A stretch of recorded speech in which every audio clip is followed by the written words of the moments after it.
following program is a SUTV student production.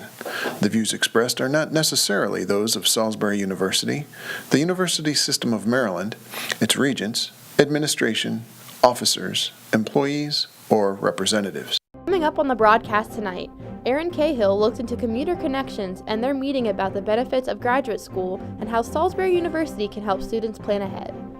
And Salisbury University's college Republicans and Democrats discussed how and why students can get involved with these political organizations on campus regardless of party affiliation. And this past Tuesday, SGA took over Red Square to promote recycling here at SU. Stay right there. This is SUTV Evening News.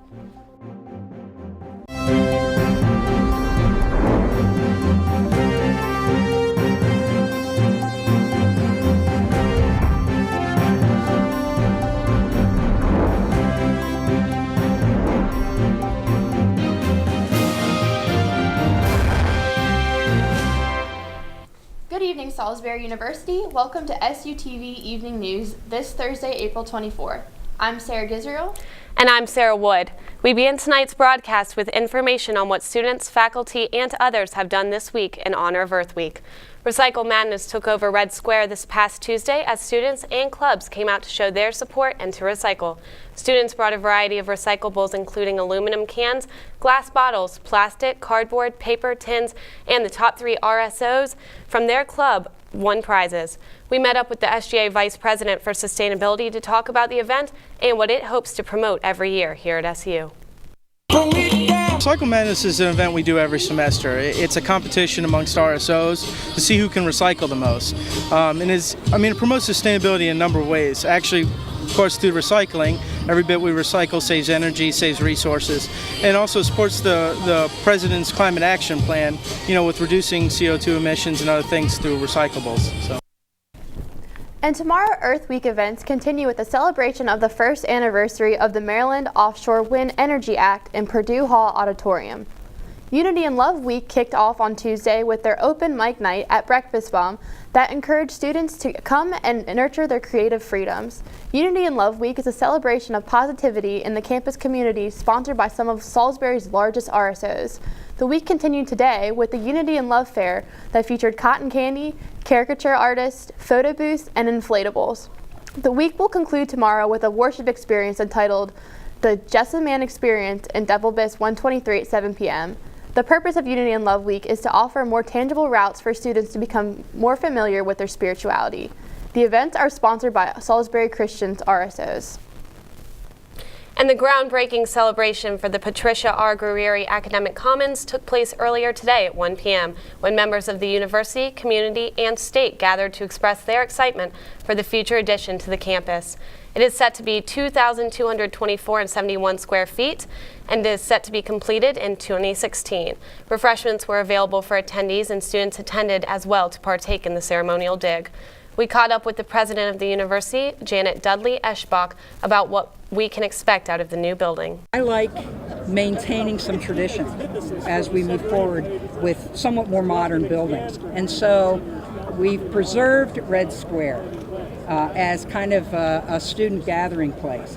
That was very important to us. In fact, initially, because the building is going to be so big, we were worried that we would lose Red Square. But it, in fact, has been designed so that it will be very well integrated into Red Square. We'll be holding a lot of events on the, I'm going to call, I don't know whether it's the front or the back steps, but here facing Red Square. So that seems small, but to me, that's kind of a big deal.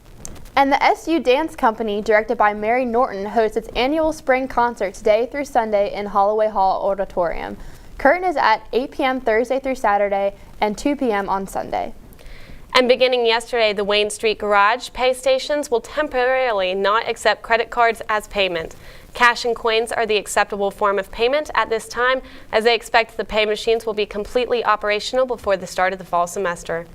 And with the weather somewhat unpredictable each day, we go to Carly Nichols for what to expect this weekend through next week. Thanks, Sarah. Unfortunately, we had a cold front move in last night that allowed a slight temperature drop. Right around noon today, we saw temperatures of about 60. It did warm up a little bit more than that. We got to a high of about 62 today, but still a little low for April.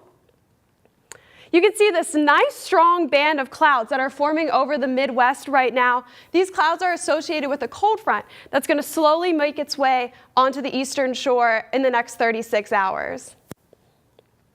You can see this low here on the surface map, all this nice green precipitation associated with it. It's going to make its way closer to us tomorrow afternoon. And then by tomorrow night, we'll see that cold front move through. Temperatures will drop off a little bit, but we should see a pretty nice weekend. For your weather almanac for today, high 61. A little bit lower than the average, though. Right around this time in April, we should be seeing a high of about 68, low of 42 tonight. Not too much lower than the average, though, so that's nice. And a record high of 91 set in 1960. That would be nice to see. I know a lot of people would be able to go to the beach. That's what I personally would want to do. And the low for this time in April would be 27, and that was set in 2003, so not too long ago. For your 36-hour forecast tonight, we're going to see some clouds roll in, low of 42. Tomorrow, the clouds will stay with us, high of about 66. That radiation won't be able to get in and heat up anything, which is kind of unfortunate. And then tomorrow night, a low of 52 with some PM thunderstorms moving in with that cold front. For your 36-hour forecast, Saturday's looking pretty nice, sunny, high of 73. On Sunday, that sun will stay with us, high of 64. Monday, we're going to see some clouds roll in, but still in the mid-60s, and a not so great midweek next week with highs only in the mid to low 60s, but that should clear up by next weekend. I don't know about you guys, but I'm participating in Relay for Life this week, and unfortunately, with that cold front moving through, we're going to see some precipitation. We can't be out on the intramural field, so they will move it to MAGS. If you're participating, be there at 6 o'clock. That's when the event starts. I'm really liking this total, though. That's awesome. 75,000 as a whole school. I know I'm participating. It's a great way to come out, raise money for a good cause. It should be a lot of fun. That's this week's weather. Have a great weekend, everyone. Thanks, Carly. And SUTV correspondent Aaron Cahill attended this month's Commuter Connection seminar where they addressed the possibility of grad school. This month's Commuter Connections brought students into the Nanacoke room to not only enjoy food and refreshments, but to consult with the Dean of Graduate Studies and Research concerning the possibilities of graduate studies. Depends on your personal, where you are in life. There's not an absolute right or wrong of, should I go straight into a master's program from my undergraduate degree. Some undergraduates just simply say, you know what, where I am in life right now, I'm just kind of burnt out. I've enjoyed school, but I'm burnt out. I need a little bit of a different kind of experience, and I tell people all the time, they say, should I consider grad school? I say, well, 2 years from now, it's going to be 2 years from now. And it simply means that right now, today, in your gut, do you have an interest in pursuing this as a part of your life? And if you do, then go for it. We also asked Dr. Griffin about the benefits of attending graduate school in or out of Salisbury University, and particularly the economic advantages. Let's face it, over the course of the lifetime, the statistics simply play out that you're going to earn more money. A person that gets a master's degree traditionally is going to make more money than a person that doesn't, because usually if you have a master's degree, whether you're in an agency or corporation or a university or wherever you are, you're going to have an ability to have a higher level job. So therefore you're going to make more money. This is Aaron Cahill reporting for SUTV News. Thanks, Aaron. And if commuters are looking to get more involved on campus, they can visit salisbury.edu/commuters for more information. We are going to take a quick break, but stay right there because right after we will have this week's Campus Connection, this evening news.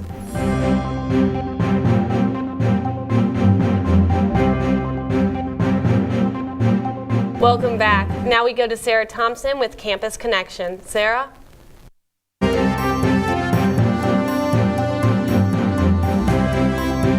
Tonight on Campus Connection, we'll be focusing on an accident at University of Maryland, a concert at Towson, and a new sport at Stevenson. Stevenson University has announced it will add men's and women's swimming to its roster of 23 NCAA Division III varsity sports.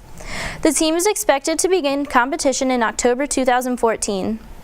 The teams will compete against current Middle Atlantic Conference members Albright, Arcadia, Fairleigh Dickinson Florham, Hoods, Kings Lebanon Valley, Lycoming, Messiah, Misericordia, and Widener. A pedestrian was struck at the University of Maryland while crossing Route 1 near R.J. Bentley's early Saturday morning, police said. The male victim ran across the street after being kicked out of the bar about 12:20 a.m. Saturday, according to witnesses. A car struck the victim in the left southbound lane of Route 1. County police are handling the case and confirm the victim is not a student at the university. The spokesman could not confirm the seriousness of the pedestrian's injuries on Saturday, and police did not respond to requests for comment yesterday. Towson's Campus Activities Board is referring to this year's Tiger Fest as Tiger Fest 2.0. The festival will now be spread out over 2 days, including a festival on Friday, April 25th, and the annual concert on Saturday the 26th. The concert this year will be held inside the SECU Arena to avoid any inclement weather situations which have canceled the concert in previous years. This year's performances include artists such as Kingsfoil and Go-Go Gadgets. That's all for this week's Campus Connection. I'm Sarah Thompson. Now back to you guys. Thanks, Sarah. And the IRS experienced embarrassment this past Tuesday when an audit showed that over $2.8 million were paid to employees who have been disciplined for various types of misconduct over tax-related issues.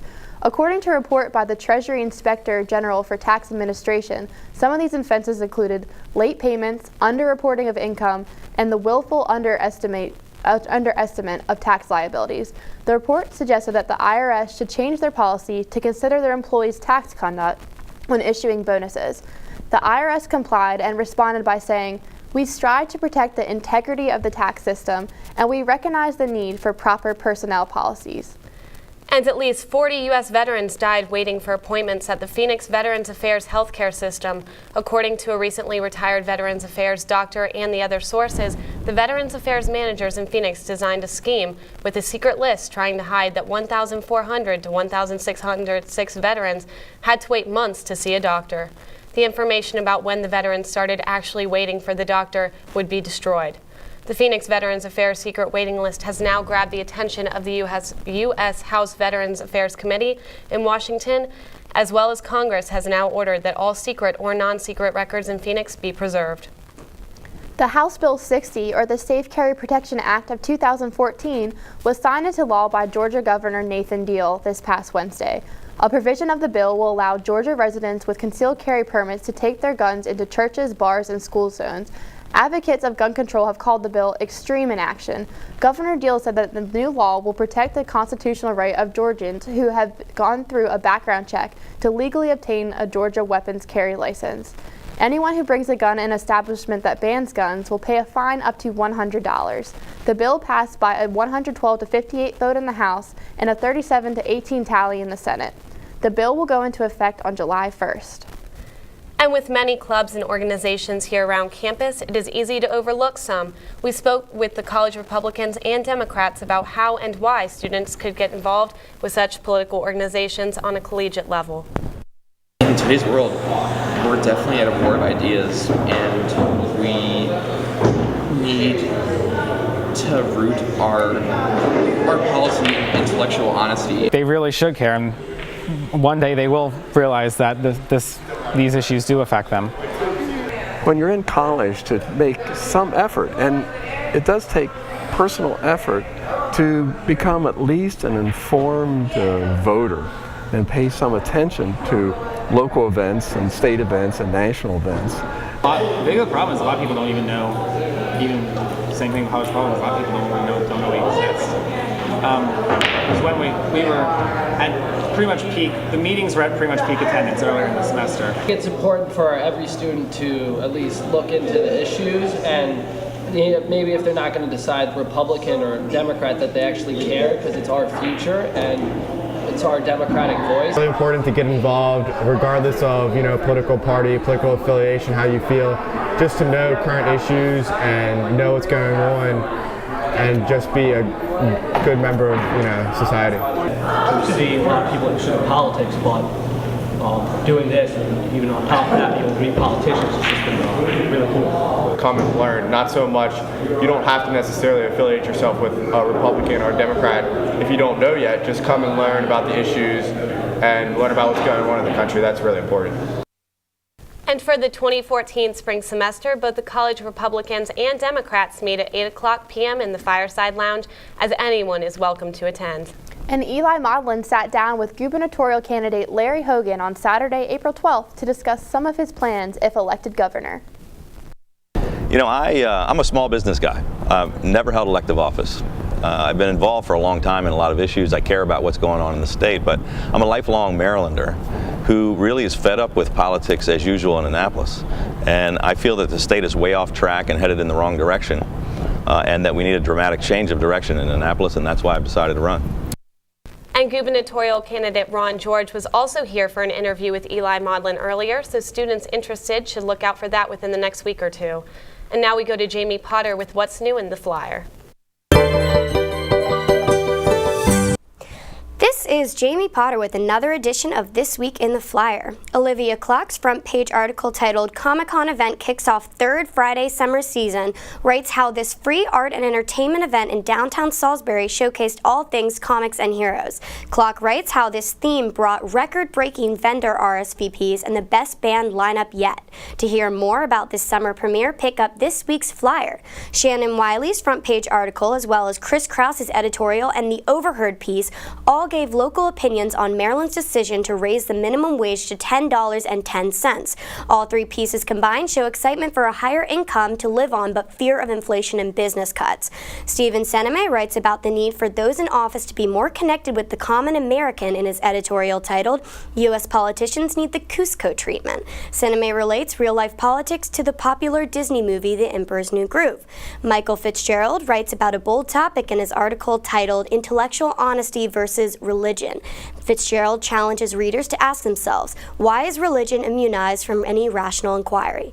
On page 2, Justin McClure writes about the new tennis courts that are set to be constructed on East Campus in his article titled Tennis Courts Move to Make Way for Parking. The R-View, titled Are Hollywood Sequels Going Too Far?, evaluates the successful sequels, the unsuccessful, and the ones we wish had never been made. And Seneme comes back with his article titled SU Student Suspended for Adventuring in Carruthers Rubble, where he warns that although it is tempting, it is not worth it. That's all for this week's edition. Now to Sarah and Sarah. Thanks, Jamie. Now Naira Tolliver gives us the latest in sports. Men's lacrosse closed out the regular season with an 11-9 victory over the number 2 Stevenson University on Saturday night. Senior midfielder Greg Corvin put Salisbury on the board with the game's first goal, but 3 straight Mustang goals to start the second quarter put Salisbury in a 6-4 hole. But the Seagulls were able to tie the score before halftime. At the half, Stevenson led in shots 22-15, but Salisbury led in ground balls 21-19 and face-offs 7 of 13. But the Gulls took control in the final quarter to seal the victory. Now, Salisbury looks forward to the Capital Athletic Conference Tournament. The Seagulls will host a semifinal game next weekend, having earned a first-round bye as the tournament's #1 seed. The Gulls will play the winner of the first-round game between number 4 seeded Frostburg State University and number 5 seeded St. Mary's College of Maryland. Men's baseball picked up a 5-1 non-conference win against Gallaudet University on Tuesday afternoon. Junior Dan Fiend would work 8 innings, scattering 6 hits while just giving up the 1 Gallaudet run. And freshman Tom Labrala would come through with the big hit for the Seagulls in the 8th inning, who are now 28-7 on the season. The score was tied throughout much of the game until senior Quinn Griffith got the game-winning rally started with a walk in the top of the 8th inning. And a move to second on a single to right field by senior Johnny Chiotis after Giles' hit loaded the bases. Labrala laced a single to right center field, scoring Griffith and Chiotis for a 3-1 lead. The Seagulls are in action this Sunday, April 27th, when they travel to Stevenson University. That game is slated to begin at 1 p.m. And the #1 Salisbury University women's lacrosse team fell for the first time since May 20th of 2012 as the #2 State University of New York at Cortland defeated the Seagulls 12-8 from Stadium Redfield Sunday afternoon. The Red Dragons grabbed control of the game early and never looked back, snapping the Seagulls' 39-game winning streak. At the half, Cortland outshot the Seagulls 16-3, while Salisbury turned the ball over just 3 times to the Red Dragons 4. Juniors Kate Hager and Shelby Nemechek led the offense with 3 and 4 goals respectively. The women look to the Capital Athletic Conference Tournament set to begin this week. The Seagulls claimed the top seed in the tournament and a first-round bye. Salisbury will await the winner of the first round game between number 4 seeded St. Mary's College of Maryland and number 5 seeded Christopher Newport University. The semifinal match will take place at Seagull Stadium on Saturday, April 26th, with the time to be announced. And finally, women's softball team waited hours for a chance to claim the CAC conference title, but will have to just wait until the next year with a 3-2 loss in the 8 innings against Christopher Newport University. The team split solo home runs in the first 4 innings, and the captains threatened to win in the bottom of the 7th. But strong defense by Salisbury sent the game to extra innings. Junior pitcher Rachel Johnson retired 14 straight batters from the 2nd into the 7th inning before the captains would come up with the late game heroics to claim the title. Salisbury will play one final regular season doubleheader at Stevenson University next Sunday, April 27th, before the NCAA tournament begins in early May. That's all for SU Sports. I'm Naira Tolliver. Now back to you guys. Thanks, Naira. Now we go to our TBT segment to take a look at Throwback Thursday of SU history. On April 22nd, 1926, in honor of Arbor Day, a holiday in which individuals are encouraged to plant and care for trees, 16 trees were planted on the campus to celebrate. And on April 12, 1928, the Athletic Association planted 2 Norway spruce trees on campus. On April 9th, 1948, the college planted 6 evergreens on back campus in memory of 6 students that were killed in World War II. On April 30th, 5 Washington thorn trees were planted along the front walk in honor of the first 5 instructors of the school, Holloway, Powell, Matthews, Wilson, and Carruthers. And in the summer of 1997, the Commons Dining Facility opened where students can still dine today. The building is 124,000 square feet and is used for many occasions and uses. The 2 serving areas on the main level are the marketplace, where 11 kiosks can be found, and the bistro, where students can choose a buffet-style meal. One thing I'm really going to miss here when I graduate is Commons. I've had that since freshman year. It's just been like a part of my home here at Salisbury. So yeah, are you a good cook? Not at all. So neither Commons, am I, so I'm thankful. Yeah, well, it's been a great year, Salisbury. Thank you. I'm unfortunately graduating. It's my last time, so I really miss you. And that's all we have for tonight for SUTV Evening News. And join us back here next week for more campus updates. From all of us here at SUTV, good night.